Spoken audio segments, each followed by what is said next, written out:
Les discussions d'affaires entre la Chine et la Russie se poursuivent alors que le Premier ministre du Conseil des affaires d'État chinois Li Keqiang est en visite à Moscou et a rencontré son homologue russe Dmitry Medvedev. Allant du gaz au réseau ferroviaire, les discussions portent sur l'intégration économique entre les deux pays d'Eurasie.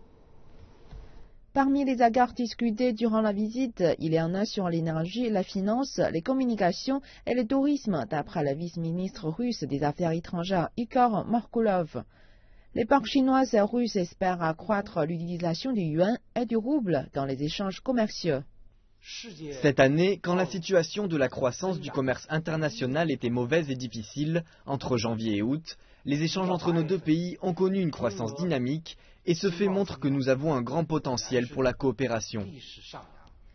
Des discussions auraient également eu lieu sur les détails liés à accroître d'approvisionnement en gaz naturel de 400 milliards de dollars qui a été signé en mai dernier. Des rapports disent que la Russie s'apprête à fournir 38 milliards de mètres cubes de gaz à la Chine par an à partir de 2019. Les deux gouvernements cherchent à la modernisation technologique.